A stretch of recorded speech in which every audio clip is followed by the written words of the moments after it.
Welcome to the Haunted Hangover podcast. I'm Louie, and as always, I'm joined by my bud Dave. Hey. So Dave. So Louie. Is it fair to say that The Office is one of the greatest TV shows of all time? 100%. Now, are you one of those people that watched it from the beginning? Or did you catch it like later on Netflix? Because that seems to be a thing. I caught on to it after I want to say like either during or right after the second season. So I've been watching it ever since season 2-ish to the end. Yeah, I remember an ex-girlfriend of mine watching it. And at the time, I was like, this show's kind of lame. Like, at the time. So I was what? In 2005, I was like 19, 20 years old. And I just remember being like, oh, this show is about an office. It's kind of lame, I didn't get it at the time. But eventually, a little further down the line, I think season 4 or 5, I started getting into it. And then I ended up going back and watching, I think, all the previous seasons on DVD. Well, let me just say this. So the first season is definitely not as good as the rest of the season. And I think a lot of shows, especially back in that time period, they were kind of like, you have to build, you know what I'm saying? You got to build a structure for a show. So I think that you get a leeway period with all this kind of stuff. But the first season is definitely not nearly as good as the rest of the series. I mean, I can confidently say that.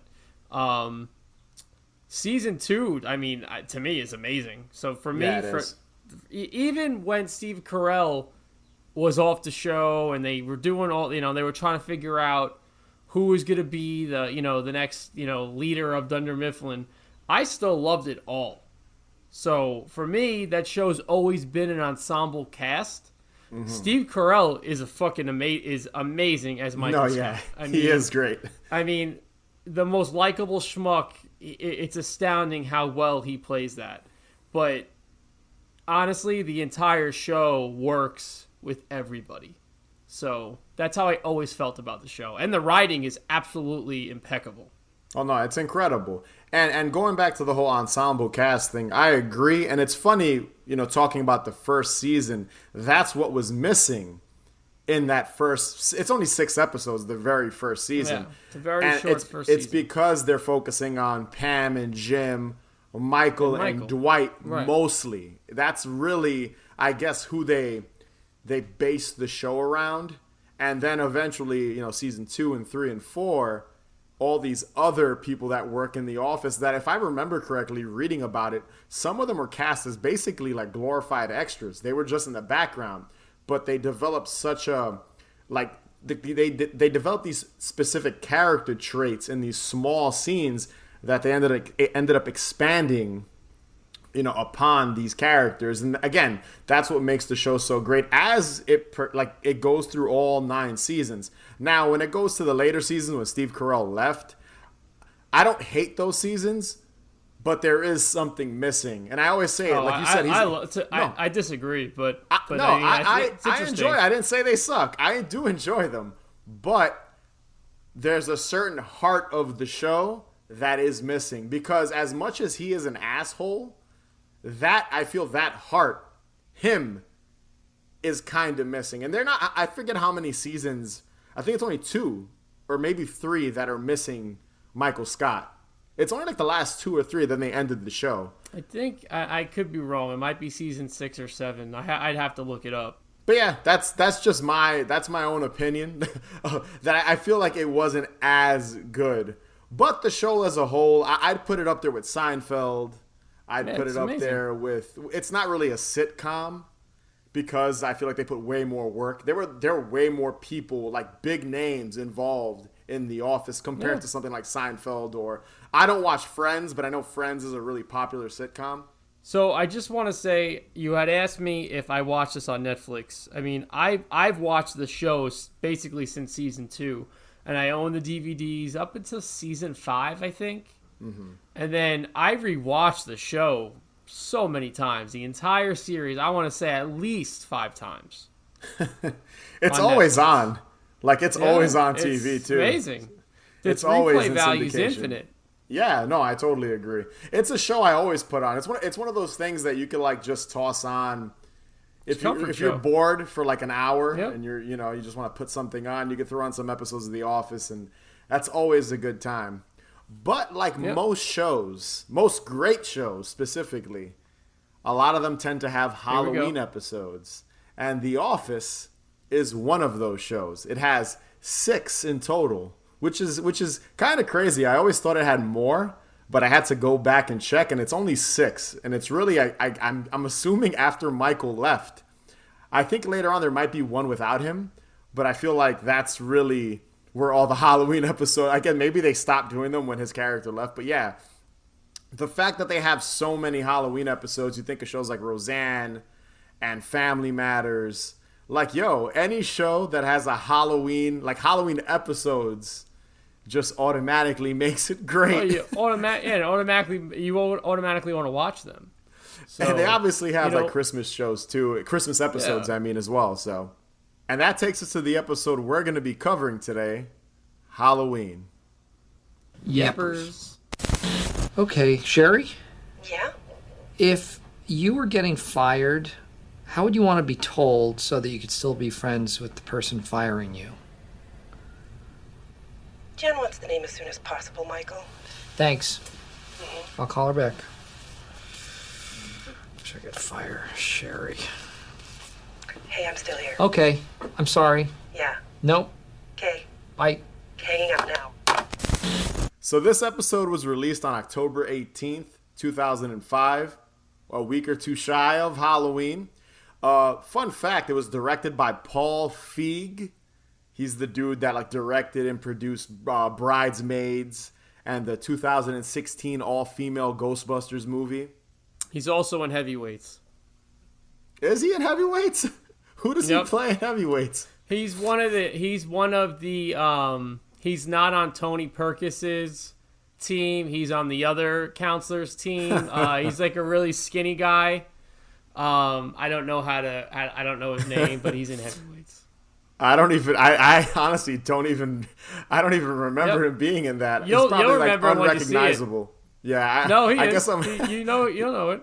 I'm gonna have to go back and it's been a while since I've watched Heavyweight, so I'm gonna have to go back and watch Classic. that. And I guess I'm gonna have to Google like what he looks like in that movie and pay attention next time. It's been a while, but yeah, he's exactly also the same. No, he's also one of the directors he's directed like 15 episodes and co-produced like 25 of them. So he's very important to this show. And again, a lot of the cast and crew also directed and wrote and produced. That's what's so good about it. Yeah, it's kind of crazy when you think about it. So the episode opens on Michael getting to the office and wishing Pam, who is dressed as a generic black cat. I love that she's just wearing a very lazy Halloween costume because that's something you would do at like an office Halloween party.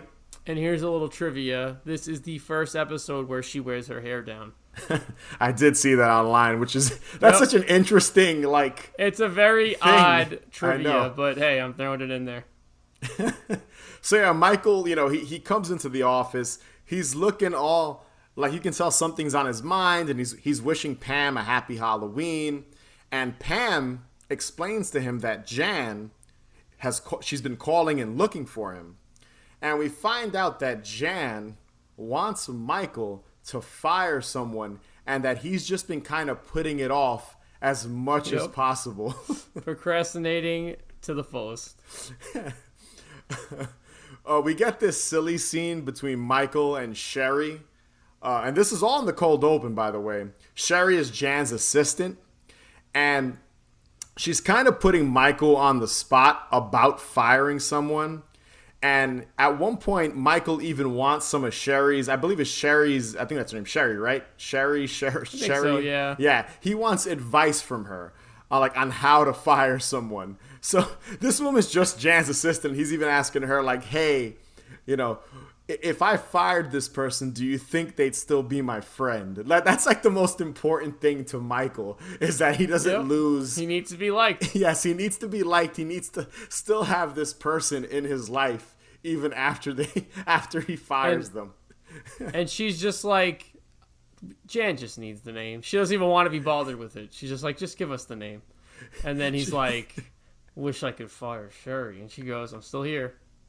That is a great little like just joke. How he thought she hung up, but she didn't, and she was listening in on him talking shit. So good. It's amazing.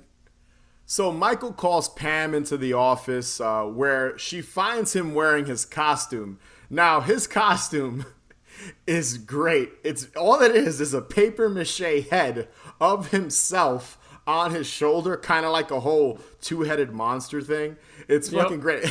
I just love how it's paper mache. Like he made it himself. That's what I kind of took it as. But then he says he ordered it. He said he said he ordered it later on in the episode. So I don't know. It almost looks like he's wearing a piñata on his shoulder. Totally. Like a piñata of himself. So he explains to Pam that he has to let someone go, and she's kind of confused, and she's like, "Why did you wait until Halloween?" And Michael has this great response, and he goes, "Because it's really scary stuff." Like he's like a big kid, dude. That's what I've always loved about Michael Scott as a character. Like you know what I've always wanted to know about this show? How the fuck did he become a manager? I'm sure they explain it, but like he's so incompetent and like just a big kid that you're like, how did someone like this become a manager? And if I remember correctly, is they gave him like the smallest branch. They were like, all right, you've been here for 14 years. Here's a small branch that you can like manage. But yeah, I just always found it funny how they let him, like he's super incompetent, but they let him manage this office. He also is like the best salesman the entire branch has. So that's also, I think, that lends to him becoming the manager. Yeah, I didn't even think about that. You're right. There in future episodes, they do talk about him being like. I think Jim like needs him to go like into like sales meetings with him because he's just a great salesman. Close You're right. Sales. Yeah, you're right. He's you're that right. good. Yeah. In the end, he's like a great manager. Like that's at the end of the show, you realize when he leaves that everyone does love him and he is a great manager. And again, like what I said earlier, he's just such a lovable asshole and he's got a lot of heart. And that's always what I liked about the Michael Scott character.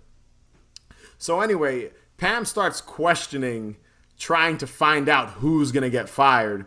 And Michael he's like brushing her off a bit. And he wants some advice. So Michael's just asking anyone he comes in contact with for advice on firing someone. And Pam ends up saying that, she brushes him off. She's just kind of like, I only answer the phones. And then Michael responds, sometimes you let it go to voicemail, insinuating that maybe she can be fired. Yep, it's amazing. Their back and forth is great. And then she comes back and she's just like, she knows how to butter him up. So she, she easily gets out of it, which is also plays into their future relationship with how they interact with each other, because it's just, she knows how to work Michael.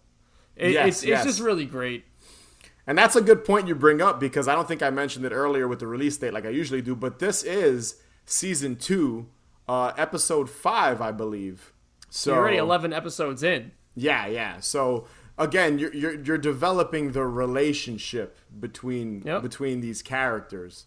So Pam quickly starts like complimenting Michael's costume, trying to get off the subject, and again, he just starts joking around, playing with her. He's making like weird faces like a monster, like he's just doing ridiculous shit just to kind of, it just shows the childlike personality that Michael has at this point, and how he's easily distracted from shit too. Like that's how you can get Michael to leave you alone. You just kind of like compliment him or say something or ask him for advice. Yeah, you say you're his friend or something, and then like that's always like what Pam or Jim or like all of them use that.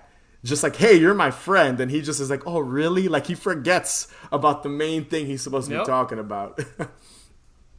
There's also this great scene where Dwight starts shitting on Jim's costume because he's unimpressed by it. But we'll get to that a little later towards our favorite moments of the Sure. episodes. Their costumes specifically, because I do like Dwight's costume, but we'll talk about that later. So Michael makes his way to the accounting department to ask Oscar, Kevin, and Angela if it's possible to find $50,000 in the budget, which brings concern to them because technically their job in accounting can be done by 2 people instead of 3. And this leads back to the whole Michael firing someone thing. Michael even says, find the money like your jobs depend on it. So he's almost like threatening people at this point to do their job, or I'll fire. Because I don't think at this point the 3 of them don't know that someone has to be fired. But this is what has them figure out, like, oh shit, only 2 of us are really needed, and there's 3 of us. And I love how Oscar doesn't even it like takes him a minute to pick up on it, where he's like, oh shit, like one of us could get canned. So there's also this like subplot throughout the episode between Dwight, Pam, and Jim, where Dwight, as usual, is annoying Pam and Jim, and they decide to post up his resume online to mess with him, like to one of those like monster.com sites, like one of those job searching sites, to kind of just fuck with him because they know someone like has to be fired. So it's a kind of a way to try to get him out of the office and send him to Maryland. Yeah. And so here's some more trivia. They actually, like, the show really did upload Dwight K. Schrute's, like, what's the word I'm looking for? His resumes to all of those, whatever they're called. Which is pretty funny. Listings. So they really actually did do that. That is great that they did that. Just treating Dwight like a real person. Mm-hmm. We then cut to, speaking of Dwight, we then cut to him trying to convince Michael on who to fire. They're just kind of going back and forth. And like always, Dwight is like a kiss ass. And he considers himself the assistant to the regional manager. That's always, like, at this point in the show, that's kind of his title. And he's always trying to kind of put himself in like a managerial role when he's not supposed to be at all, because technically that's not a real position. I think that's always been kind of the joke up until this point. Yeah, it's the running joke throughout the season, throughout the series, is that he's assistant to the regional manager, but it's, Dwight always leaves out the 2 and is assistant regional manager when he really is not. He's basically just an assistant. He's an admin. That's all he is. Yep, but that's it. But he thinks he's hot shit. So, but in this back and forth in Michael's office between Dwight and Michael starts to fuck with Dwight by saying that his costume head, his second head, is telling him to fire Dwight, but he's not saying Dwight's name. He's just like kind of like, oh yeah, him. I should get rid of him. Like talking to the head, like he can hear the head. And Dwight's treating the head like a real person. And he's telling Michael, don't listen to him. Stop. He doesn't know what he's talking about. Taking it very seriously. It's such a great scene because Dwight is such an idiot. He's so gullible that like anyone can fuck with him. It's fucking great. Like you see scenes like that, you're like, this is why this show, the comedy is so sharply written. Like it's just fucking absurd, but it works. You wouldn't think a scene like that would work, but on The Office, it does. It's their delivery. It's their everything about it is exactly. It's just phenomenal writing. So it turns out that a paper company from Maryland, I forget their names, the company's name. Cumberland Mills. There you go. Which is like a competitor, I think, to Dunder Mifflin or something like that. It's like another paper company. Mm-hmm. They call the office to get references from Dwight's resume. So they call Dunder Mifflin, and Pam picks up, and she forwards the call to Jim, who pretends to be Michael, and he's saying all these great things about Dwight so that they could hire him. I have some trivia for this scene. this is the first time we learn Michael's middle name, which is Michael Gary Scott. Yeah. that. I didn't even realize that. That's when you learn his middle name. That's cool. Never knew that.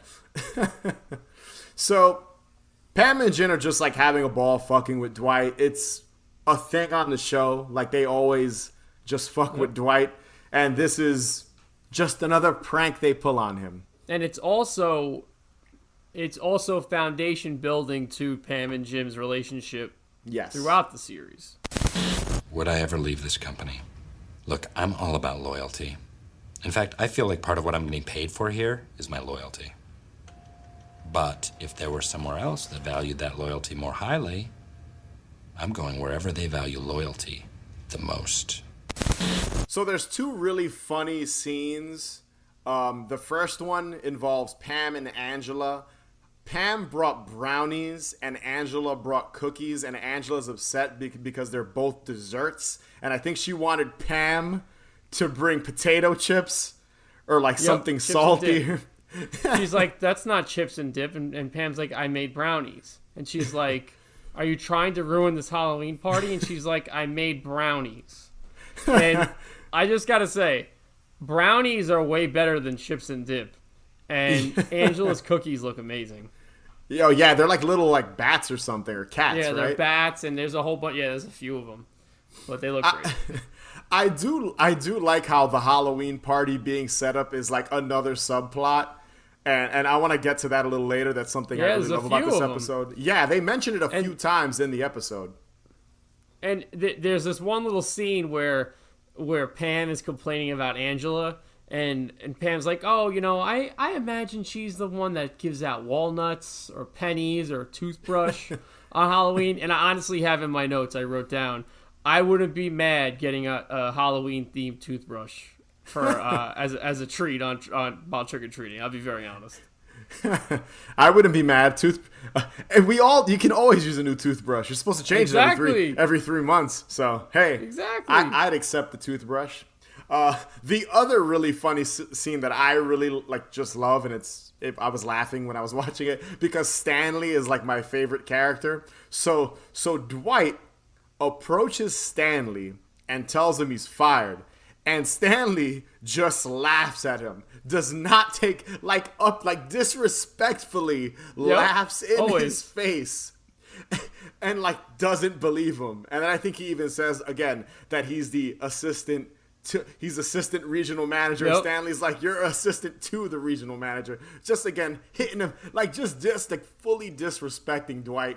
It's fucking great. And then we find out that Michael is the one that sent him to do that. And I just love their interaction because Dwight's like, he wasn't buying it. Like Stanley wasn't going to do it. He's like, you have to do it. And Michael's like, I can't do it. He just doesn't have the balls to fire anyone. It's funny that you had mentioned Stanley's your favorite character because Dwight has always been my favorite character. So I just thought it was funny because you said that, and then I literally have in my notes right under Michael puts Dwight up to firing Stanley, I have written Dwight is my favorite character on the show. So I just wanted to point that out. The thing I always loved about Stanley is just how dry he is. Like he never he laughs sometimes, but he obviously hates being there. He hates everyone he works with. That's kind of my personality at a day job. I fucking don't want to be there. I don't want to make friends. I want to do what I got to do and get the fuck out. Stanley has no desire in talking to anyone. And he just doesn't care. And he's always crossword puzzles. He's always working on crossword puzzles, drawing, doesn't want to be included in anything, and that's what I've always loved about Stanley. I was about to say the only day he cares about is Pretzel Day. That was the only time he teamed up with Michael. Because someone was trying to skip the line. Stanley's the man. I do like Dwight too, though. I like all the characters. He does rule. They're all great. They're all great. They're all fucking great. Fucking Stanley. So the Maryland company, the paper company, ends up calling Dwight themselves. And he's all hung up because he has like this martial arts training that's listed on his resume, and apparently the training that's on his resume isn't right. So he tells the company he's gonna fax them the correct information. Apparently, I think they get the fax, and he's upset because they're telling him that martial arts training isn't even, like, they don't need that. And he's just like, no, you do need that. It's important. And he has this one line that wouldn't slide today, where he says he knows a lot of Asian people that would disagree with him that martial arts training isn't important. I would not go today. And he has this one final like line that I was just fucking dying of laughter. Is at the very end of the call, he's yelling at them about the martial arts training. And he tells them that they're going to burn in hell and that he'll see them there. But if they can let him know if they've made a decision. He still wants to know, after cursing them out, if they're going to hire him. Dwight is fucking oblivious. Fucking Dwight. So this whole Maryland company new job prank on Dwight kind of backfires because Pam realizes that Jim should maybe apply to the same position because he could definitely get the job. He's qualified. It's more money, better position. But then obviously Jim and Pam like each other. Up until this point, they haven't, I don't think if I remember correctly, they haven't like disclosed that to each other. I think Pam, right, it's still I don't very think she's new. Yeah, still very new. I don't think, is Pam still engaged at this point? She might be. I think she still is. Yeah. So, well, no, she's engaged the entire second and third show. Season, I think right? From its inception, I think she's engaged already. It's already implied she's engaged. Yeah. And then obviously they like each other, and then Jim is kind of all emo and depressed and sad because he doesn't like the idea of Pam being okay with him leaving the office and going to Maryland. So it's a little plot throughout the episode, throughout the entire season, honestly, and the third season. It's Pam and Jim's show. You're seeing their love blossom from episode to episode, Basically, yeah. So Dwight tells Michael about the Maryland job, reaching out to him, but that he didn't take the gig. And Michael is like super upset because that would have helped him when it came to firing someone because he wouldn't have had to do it. And I just love how Dwight is like, I can't leave you. Like he's like, that's his right hand man. He's like, I can't just leave you. Yeah, and his loyalty is what kept him there. That's what he said. He said, I couldn't take the job because of my loyalty. And Michael's like, can you call them back? And he's like, I could, but I don't want to. It's just the back and forth between them is so ridiculous. Like Michael's disappointment because he still has to, like, he keeps getting these opportunities to kind of like, that was his out. That was the out. Dwight leaving, who's his boy. Honestly, if you think about it, it's like he would have been doing him the solid, but it ended up not working out because Dwight's so involved as Michael's assistant that he didn't want to go anywhere. So Michael calls Jim into his office and starts asking him for advice. Again, that's what he's been doing the entire episode. And this includes practicing firing someone, but he still can't do it. So I love how him and like, so Michael and Jim, they go like all role playing and switch places. So Michael is Creed and Jim is Michael, and Michael still can't accept being fired. He's yelling at Jim that he's going to kill himself and kill him. It's amazing. Fucking up the whole role-playing practice scenario. And yeah, it's fucking hilarious, dude. And I love how Jim tries to answer the phone as Michael Scott, it rings. And then Michael, that kind of distracts Michael. He's like, all right, forget about it. And then Jim leaves the office. Well, there's one in that role-playing scene. There's this part where Michael like breaks character from pretending to be Creed, and he goes, corporate breathing down my neck, and Jim's like, wait, are you being Michael? And then Michael's like, keeps going. He goes, wait, he's getting confused if Michael is actually still being Michael or being Creed. When he's actually being Michael. Yes. It's hilarious. What's funny is like they're Michael's messing up the whole role playing situation and doesn't even realize it. Like he confused himself. It's funny because I was thinking back at the scene. Was that even the agreement? Was Jim just like, "I'll be you be Creed"? He didn't even ask Michael. I think he was just like he controlled the situation. When Michael was saying, "Oh, I'm gonna kill myself," he was pretending to be Creed. He was just coming. That was like an absolutely absurd reaction, but and then he does break the role, like I just said, and then he's like, "Wait." Jim's like, "Wait, are you being Michael right now?" And then he gets all confused, and then they end up the phone rings, and Michael's like, "Get out of there!" He's like, "Get out of my chair." I love how he's just talking like his entire day he's getting nothing else done. His one task is to fire someone. That's what he's king of. And that's all he's been working. There's even a shot earlier, and I don't remember when, where you could see like I think Jim and Pam like outside talking, and you just see Michael in his office sitting there with the second head on his shoulder, just sitting there looking stressed, like he hasn't even done anything yet, like he's just thinking about it. It's just fucking great. So Michael tries to fire Creed, who, by the way, is dressed as Dracula. Like, he calls Creed into the office, and Creed is sitting at his desk. For some reason, he still has his vampire teeth on. He turns, and he, like, spits the vampire teeth out and then walks to Michael's office. I guess this is where they were developing that Creed's kind of, like, a weird guy. Because it's still very early, like, in the show's run. You don't know anything about Creed yet. Yeah, you don't know jack shit about Creed. So Creed goes into Michael's office, and Michael fails at firing him. Basically, Creed starts to like flip out, like on Michael, like that, and Michael's trying to persuade him. He doesn't let him fire him. He doesn't let him. And Michael's kind of like, look, he tells him, he goes, you deserve something better. Like, he's not saying he's going to fire him. He's just kind of like, you don't want to be here. It's time to move on. He's not even, he can't say the words, dude, we don't need you anymore. Like, I got to let you go. And then Creed is like, wait a second. He picks up on it, and he tells Michael that we're going to fight this together. Call Jan right now. He's being real aggressive. Total disregard. Yes, total. He's just pushing Michael, like just pushing his entire authority away. He's taking control of the situation. And then Creed tells Michael to fire Devin, who, it's funny watching back. Worst. Because Devin, Creed tells Michael that Devin's the worst. No one likes him. He's a piece of shit. But Devin, like, you don't even remember that character. Like, he was so, like... Yeah, not really. He's in it. He's in the episode. So, actually, I'm glad you brought this up.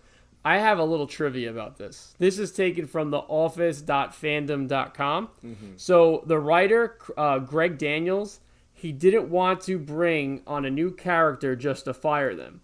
It had to be somebody the viewers had already gotten familiar with. So Devin has been in a few episodes. Yeah. So there would be, he said, so there would be stakes. He had narrowed it down to either Devin or Creed, but even by the first day of shooting, he wasn't certain which one. And he planned to shoot 2 versions of the episode with Devin and Creed being fired. So what happened was the actor Devin Abner, he actually had a theater contract coming up, which helped settle the debate of firing Devin over Creed. And now the funny thing is this. Going, future episodes, the entire series, Creed becomes a pretty, prominent character. Yeah. And imagine if they actually did fire him. It would be a different dynamic, the entire series. Weird. It wouldn't be the same. Creed's character is so bizarre and hysterical and sometimes shocking. And it's just like, you need that wild card character. So, like, just to, like, get rid of him would be nuts. Because some of his scenes are some of my favorite scenes, period. Yeah, it's funny. Like, even when I was rewatching the episode the other day, I watched, like, 2 or 3 times. I was thinking to myself, like, Devin, I don't even remember. Like, I know he's in previous episodes, but he's not a memorable character at all. So it's only up until later on, yeah. Yeah, really strange, like that. I guess it worked out for the producers of the show that he had that he had a theater contract. So that worked out because, listen, Creed is a great character, and he evolves into 100%. like an even better character. So yeah, I agree. It would have been very strange. I can't imagine Creed not being on the show. I really think that the show would have a slightly different trajectory of how, because there are some real great scenes with Creed further down the series. There's that scene where Creed is like, "Oh, Michael, you'll be my savior. You'll be the man that saves me." He goes, and Michael's like, "You're gonna look at me knowing that I want to fire you." He goes, "No, the opposite." He's like, "You're my savior."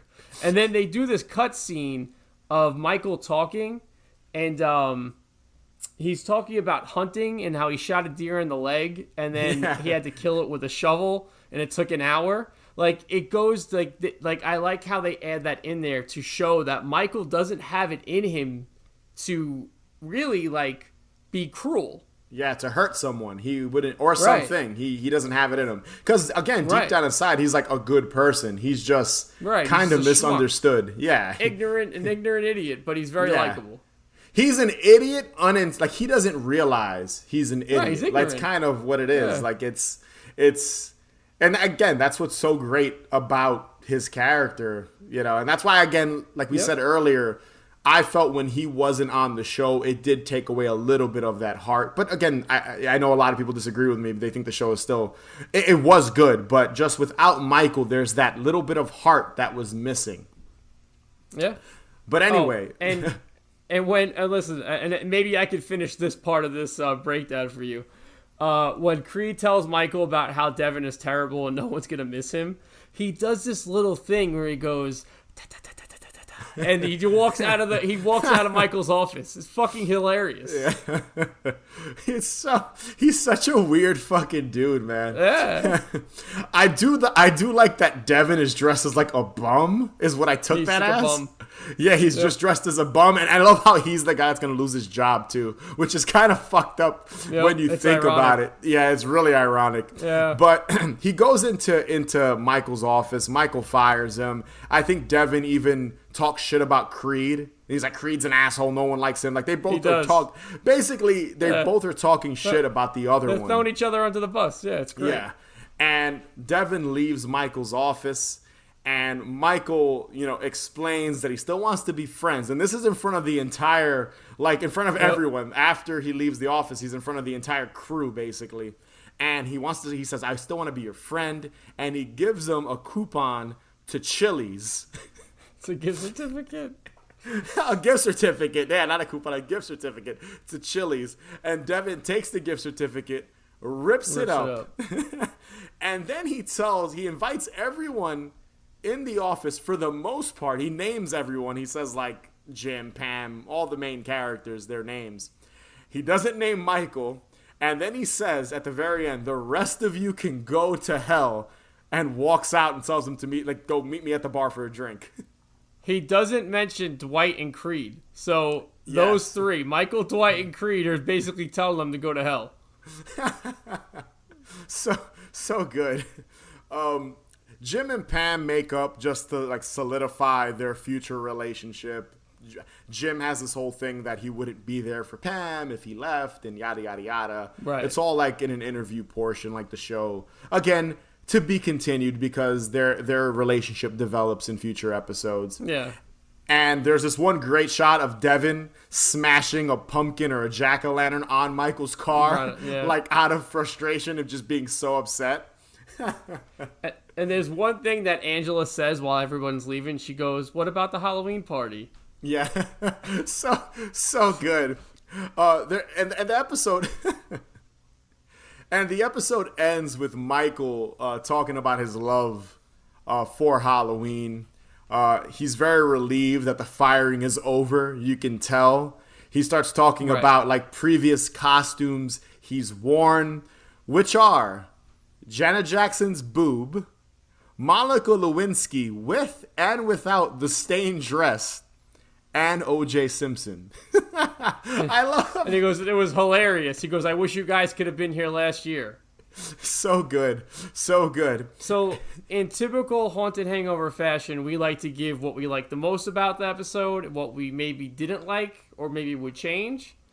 So, this is a perfect entryway into what one of my favorite moments in this episode is. So, I'm going to go a little out of order, because since we just ended on this, I felt it was right to just mention it now. One of my favorite parts of this episode is exactly this scene, where Michael's going on about all these ignorant and offensive costumes that he dressed up as, and then they juxtapose it while he's still talking with footage of him walking into his apartment, and then a cutscene of him sitting down watching TV, and then a bunch of kids, they knock on the door, and he opens up a bag of candy, and it spills everywhere, and he goes, "Oh, that's all for you." You see how great he is with kids and with other people. And it really is such a wonderful moment to really kind of open up his character a little bit, because he's not just a schmuck. He's a very likable person. He's just he's very idiotic at times. And, you know, it's just, he's a complex character. And, you know, it's a really good, it's, again, with him talking over that scene, is such a great look into the character of Michael Scott. So that is one of my absolute favorite aspects of this episode, is that scene, the very ending scene. I do like how they snuck in some trick-or-treaters, because the entire episode you're in the office, so you're not really seeing that aspect of how you never see outside. That's like the only scene that kind of feels like a Halloween exterior trick-or-treating type scene, you know. And I think you don't even really get like a good look at the kids' costumes. I think one of them's like a pirate or something like that. One of them goes, "I'm a bumblebee," and that's it. That's it. And then I do wish that he was wearing like his head at that point. Yeah. I think he takes it off. You see it like in the background of scenes like in The Office earlier in the episode. But that is a good scene, and I do like how they added it in, because you can't have a Halloween special and not have any form of trick-or-treating, you know? And I will admit, this is not the best Halloween Office episode. When we get to future ones, some of the other ones are better. Some really great ones. And they focus a little bit more on the holiday. This one kind of took place on Halloween, but didn't necessarily have a lot of Halloween injected into it. Hello, all of my spooky spectators. It's Sam here to bring you another Cocktail Cauldron Minute. Earlier this month, Haunted Hangover celebrated the start of Pride Month with a very special rainbow cocktail we're calling the Color Me Drunk Punch. I know what you're thinking, rainbow cocktail sounds super complicated, but I promise you it couldn't be easier. All you need is 4 ingredients. And you can find those ingredients over on our Instagram at Haunted Hangover. We also have provided you with a pocket-sized version of the cocktail on our TikTok. Yeah, we have a TikTok. How hip are we? While you're at it, be sure to give us a follow so you can be right on time for our next episode of Cocktail Cauldron Live, where I will be crafting a special cocktail in celebration of the 4th of July. So show your patriotism and tune in. It's gonna be twisted. I'll see you there. That leads me to my first favorite thing. Lay it on us, Lou. And that is a scene where Michael approaches the accounting department, and I think it's Angela. He asks her, he goes, "Where are all the decorations and cobwebs?" And Angela's like confused. She goes, "I don't know. We put them all up last night."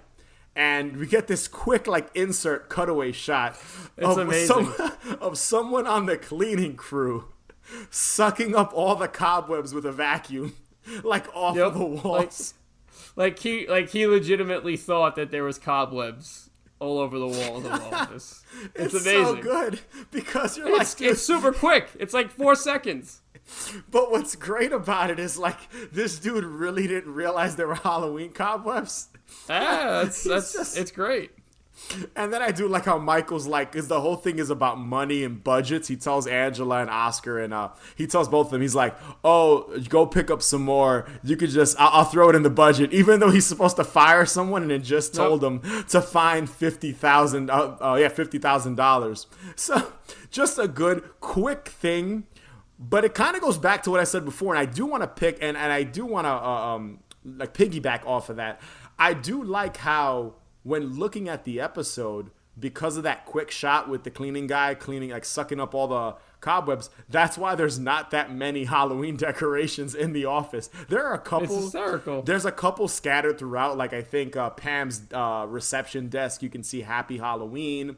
Someone has one of those. Remember the skeleton bride and groom, I think, that danced together. Do you remember that? Mm-hmm. It was like 15 years ago. I remember that being all over the place. You see that either on Dwight's desk or someone's desk. There aren't a lot of decorations, but I do like how they played into it with that one gag. Like it works because you just technically the office is supposed to be covered in all these cobwebs and I guess feel more Halloween-y, but the cleaning crew fucked that all up. So Yeah, they just thought the office was really dirty.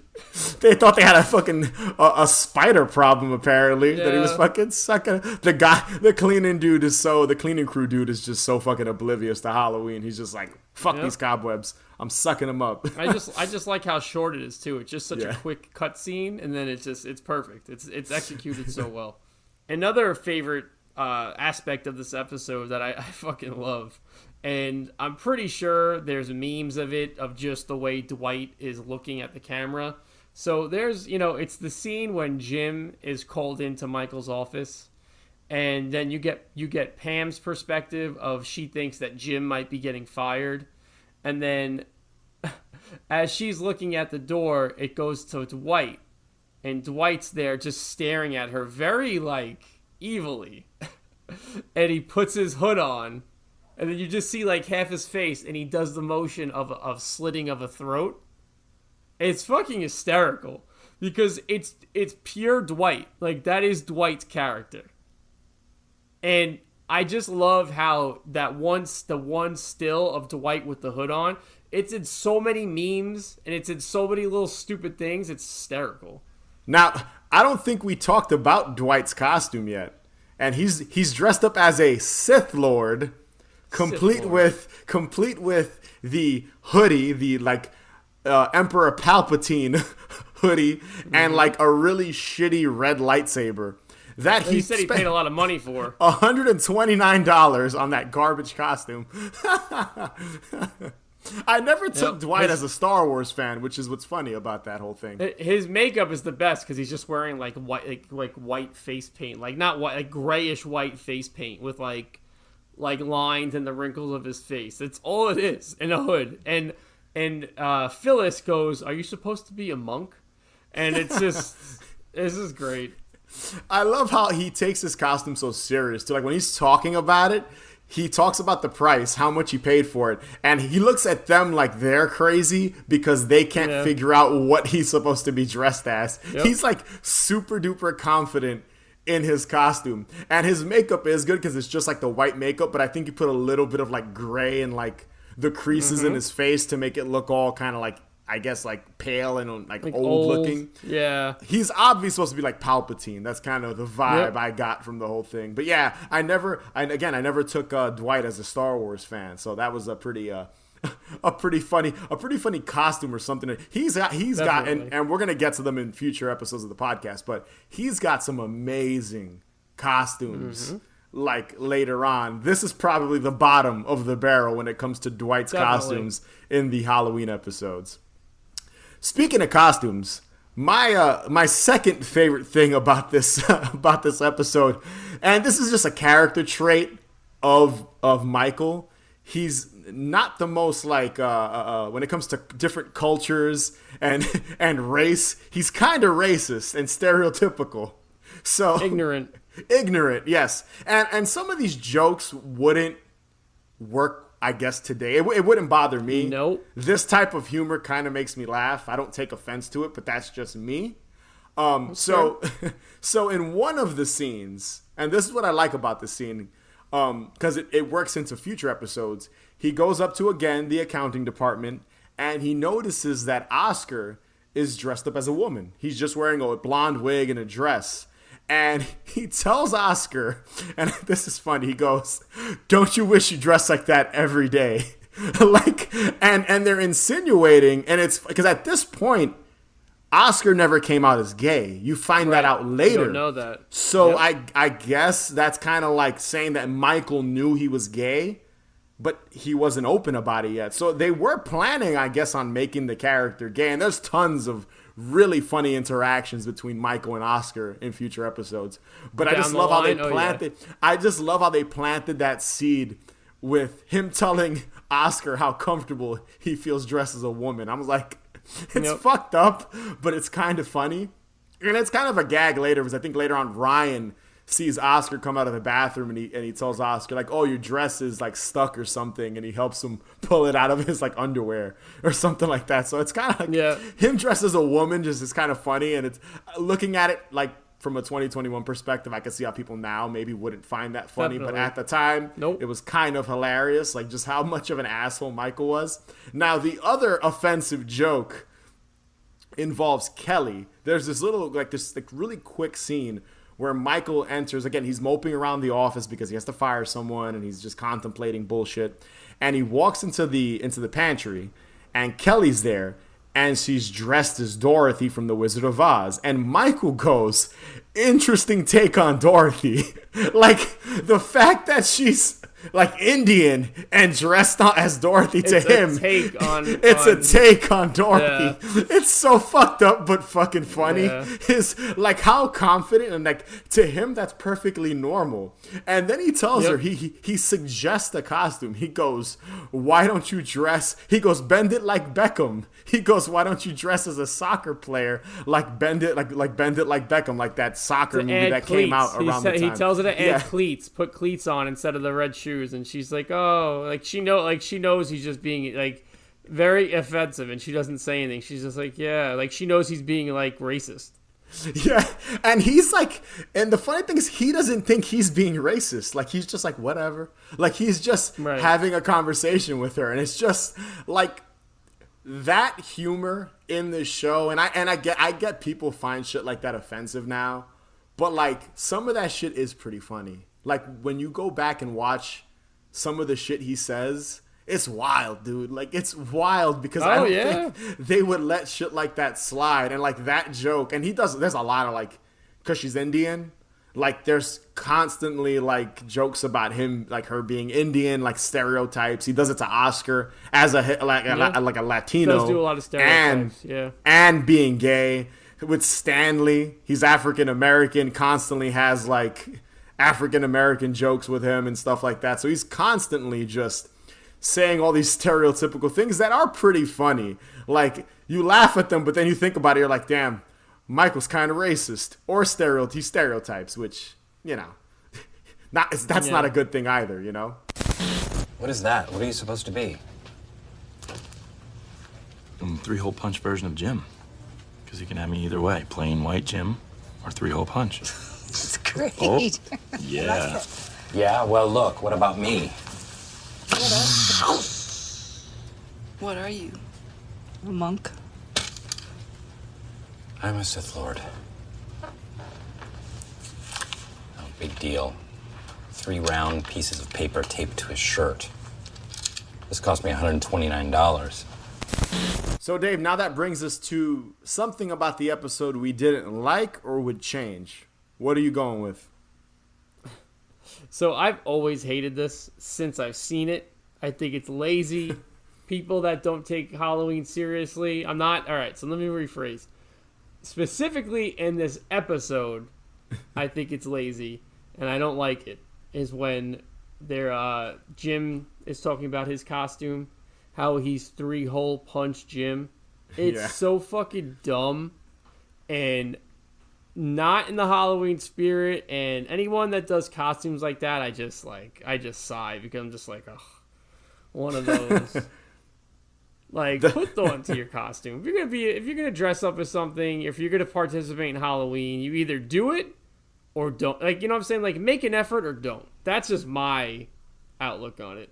And it's just such a dumb thing. Like, oh, 3-hole punch Jim, and Dwight hates it, and I'm with Dwight on that. I hate it too. And I remember I was telling you before, and you sent me a link that there's actually a costume of that, and it just made me even more mad that dude. exists. Yeah, I can't believe they actually sell that as a costume. It's so dumb. I'm sure people have bought it. The joke isn't even that funny. It's not. That's what I'm saying. It is not funny at all. The funny thing is, that's actually a character trait of Jim. He hates dressing up for Halloween. Like in every episode, Jim is just kind of like, I hate dressing up. I think in a future episode, Pam has to like fight with him to dress up as I forget what it is. We'll get to it when we get to it. But yeah, he just doesn't like Halloween. And that's one thing about Jim I didn't like. I was like, come on, Jim. How could you not like Halloween, dude? That's what I'm saying. Jim sucks. What about you? What about you, Lou? So the one thing I didn't like also plays into one of the things I do like. And that's, I don't like that we never get to see the Halloween party. Like, I wish I agree with that. We got a chance to see it. It's obviously a running gag. Angela did too. Yeah, like it's a running gag. Yeah, she was the one setting up the Halloween party. That's why she was so tight. But yeah, we never get to see that Halloween party. But then again, it plays into an earlier prank with all the decorations and the firing and no one being in the mood because of the plot line about someone having to be fired. So I do like how it is foreshadowed because Pam says earlier in the episode it's going to ruin the Halloween party, and it does. The firing does ruin the Halloween party. But I just wish 100%. I wish we would have seen it. And we do see Dunder Mifflin Halloween parties in the future. We do get to see one. Yes, we do. So, it does happen. But in this episode, a very small part of me wishes we could see that Halloween party. So that's my only critique of this episode. And I want to have one of Angela's Halloween cookies or Pam's brownies, either one. Yeah, we didn't get to see Pam's brownies. That would have been does she show them? I don't think so, right? I don't think you see them. No, you just see her putting the plate on, but you do see Angela's cookies, which look amazing. Pam does look like the type of person that would make like a sick brownie. She looks Absolutely. like she's got like that. Angela too, though. Angela looks like she'd make a great Halloween treat. So I mean, I'm with you. Both of them can kill it with the baking probably, and just make some delicious in the baking department. Baking department, just kill making all these pastries. So, absolutely, they should just sell Angela's cookies. That'd be funny, like an Angela. Oh, dude, if you marketed that, it would sell in a minute. That'd be fucking great. Yeah. So, would you consider this a essential Halloween watch? I don't know if I would consider this an essential for Halloween. It's not a make or break for me. This is a fun episode. It's certainly not one of the best Office episodes out there. The fact that it does revolve around Halloween is great, and it is a good episode overall. But does it need to be in your Halloween queue? I don't think so, but it also can be added. So it's one of those things where it really doesn't hurt. You know what I'm saying? You can not watch it or you can watch it. It's not going to hurt you. That's how I feel about it. I agree. It doesn't feel like Halloween. It's not something not really. like Roseanne, like Boo, like that episode that just oozes Halloween. Every frame you know what it is? There's no atmosphere in this episode.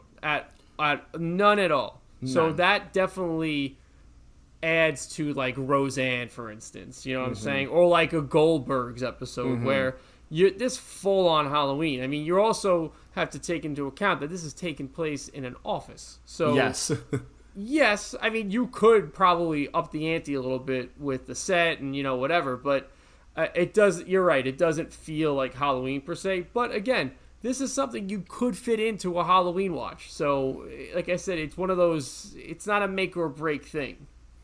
Yeah, The Office isn't a show that I would, like, atmosphere is not the first thing I think of when I think of The Office. Like, it's not, and I do think future Halloween episodes, and when we get to them, do have more Halloween. They get much better. And they have more Halloween atmosphere. So, I wouldn't put this... I wouldn't say this is an essential October watch, but future episodes of The Office, like Halloween episodes, are. So it really just depends on agreed. what like it's more personal taste. Like I wouldn't put it on my like Halloween watch rotation, but I feel like there's people that would, because they love The Office and there's some costumes. So it's more just personal. It's a personal opinion and it's a personal decision if this is something you'd watch in October. I just thought you should know that I was just offered a job with better pay, better benefits, and a better title at Cumberland Mills. Fantastic. And I turned it down. What? That would have solved all my problems. Out of loyalty to this company. You idiot. So that was The Office Halloween. Be sure to subscribe, follow us on Instagram and Twitter at Haunted Hangover, and also check out our Patreon at patreon.com/Haunted Hangover 31. And if you can rate and review us, that'd be greatly appreciated.